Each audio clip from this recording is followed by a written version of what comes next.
Good afternoon, everybody. Thank you for this kind invitation. I'd like to share with you my understanding of what chasing ideas means for a researcher or for a chemist as I am, like Marcel. So, chasing an idea is maybe one of the top goals of a researcher.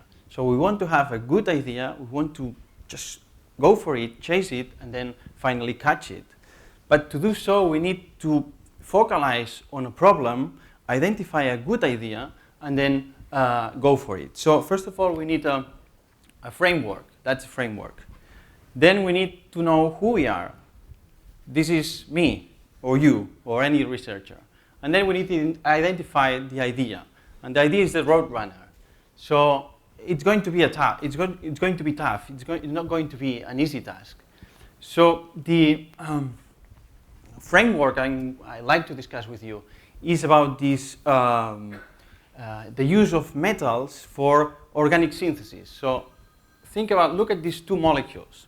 These are two very complicated molecules, if you want, but these are top-selling drugs or agrochemicals. Atorvastatin, maybe some of you are taking this drug because of the high levels of cholesterol, or boscalide, a fungicide. So you have to be aware, you have to know that these two molecules are here and you can take them because in the last 30, 40 years there has been catalysts that have allowed to construct these molecules by chemists. And mainly this is thanks to a metal, and that's palladium. Palladium is a metal which is a bit scarce, I'll talk about that in a second, but has allowed to construct the main skeleton of these compounds. So this has been recognized with Nobel Prize in Chemistry just 2 years ago. So 30 years of development, Nobel Prize, and this allowed to construct these pharmaceuticals. So our society relies actually today on this metal.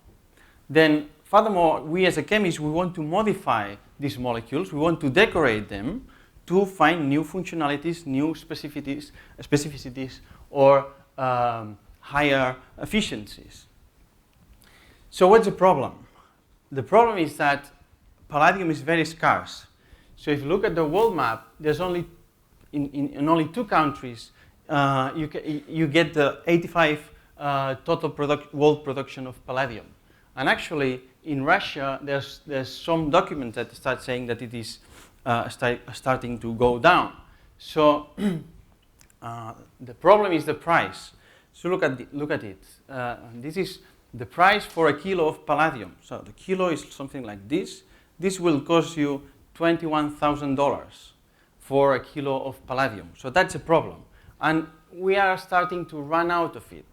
So it's not a problem of today, maybe it's a problem of in 20, 30, 40 years. Similarly, you can make a parallelism with petroleum. We know it is running out. So what can we do? So there are some smart guys in the States that say, let's go for it. Let's go and go to the asteroids where we know that there's some palladium up there. We send on a spaceship there, we grasp some palladium and we bring it back here. I would say this is a bit crazy. It is not sustainable at all, and it will be expensive. So I think that there's another option, maybe more realistic, which is why don't we switch to another abundant metal? Let's try to make the same chemistry with another metal. And here you have highlighted copper. Copper, a kilo of copper, it's only $8. So this is a more realistic approach. So why copper? Because we know, the chemists know, that copper may mediate this decoration of chemicals, this decoration, this introduction of new functional groups. We know that it works. But the problem is that despite it is more abundant, more cheap, much less toxic, is that we don't really understand how it works. So we still need high temperatures, stoichiometric amounts of copper. We don't really understand how it works.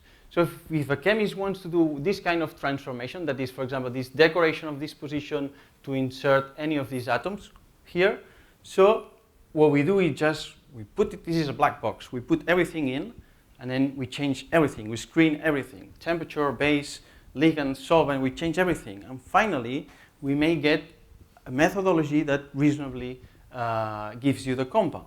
But the idea I've been chasing is to try to understand how it works. So,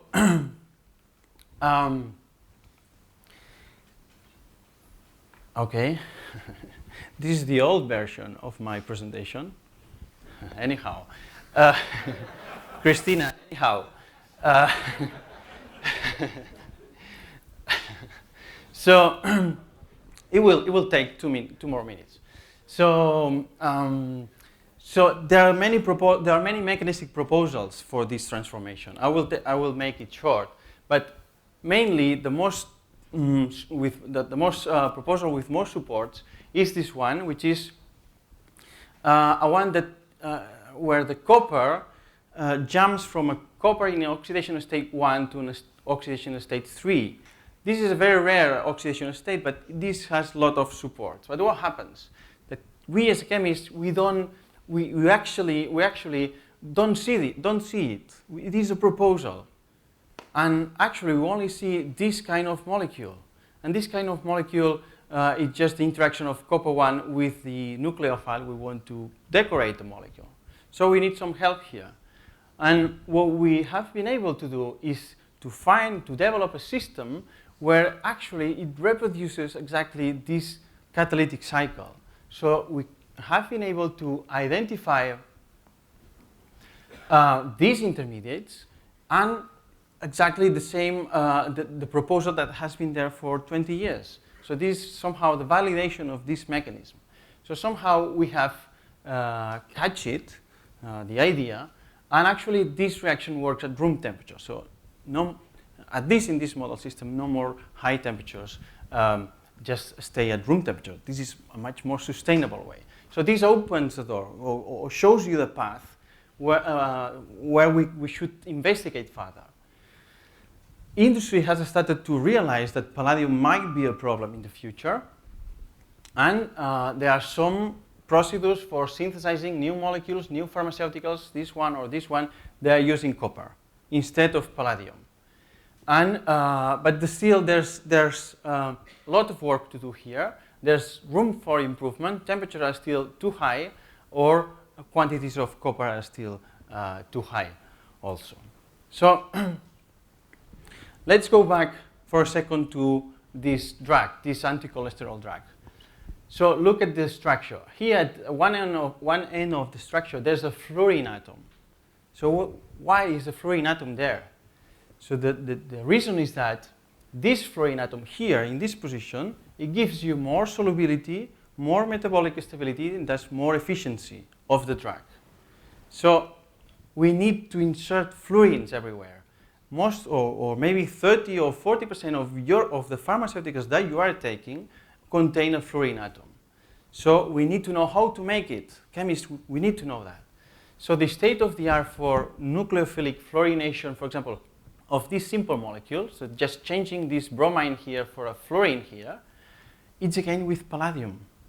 So again, we are relying our somehow health, future pharmaceuticals on palladium. And even under high temperatures also. So we had the idea to just try to make a parallelism with the palladium chemistry with copper chemistry, with the model that we had in our hands.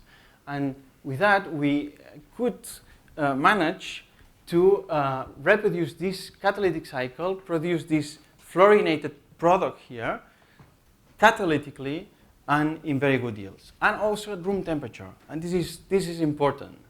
This is important. This also opens you,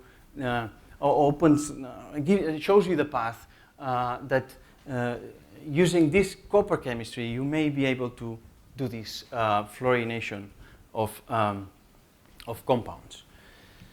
So, but fluorine chemistry has also a very appealing application, which is the use of this technique, which is called positron emission tomography. So this is a technique that is used in hospitals for the detection of cancer, for example, and cancer diagnosis. then it works the following way. It needs a radioactive isotope of fluorine, which is fluorine 18. So this isotope decomposes and generates a positron.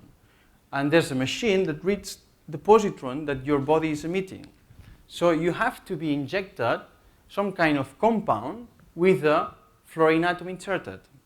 So for example, glucose. Glucose is one of the most used. So someone is taking this glucose, injecting you into your blood, and then your blood is emitting the positrons, and you see an image of your body of where this glucose is. And actually glucose goes where it is more needed. And this is in cancer cells. Cancer cells need to eat a lot, so they like sugar, they like glucose. So they go there. And this is, for example, an image of a patient with a lymphoma cancer spread all over the body. So the thing is that this has unlimited possibilities if we are able to insert a fluorine atom where we want. For example, take a pharmaceutical that you know that it goes to the brain. So if you take that one with a fluorine 18, you'll see an image of your brain. And that may help a lot. And that may help a lot. So the problem is that this fluorine 18, it only lasts less than 2 hours. So the half-life of it's only less than 2 hours. So we need to synthesize, we need to produce the fluorine 18 with a cyclotron next to the hospital, prepare our molecule, inject to the patient, and read it with a machine in less than 3 hours. So what do we have? We do have, for example, our model system. Reactions are above 4, 6, 12 hours, or palladium systems, 18 hours. So there's a lot of work to do here, so we are not there. So there's a lot of work to do. So I like to somehow finish by sharing with you the idea I'm chasing now, which is trying to develop new tools for organic synthesis using abundant metals. We cannot rely, our society, so pharmaceuticals, new materials, cannot rely on a scarce metal as palladium. We need to find other options.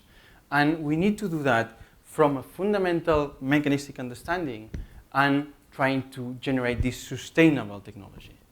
And copper is a good alternative, is a good option. If you could do that with iron, maybe even better. But copper is a very good option. So that's the situation. So we are in front of a labyrinthic problem. And for those that you know me, I usually don't look like that, so self-confident. I'm just much more pessimistic. So I have two reasons for that.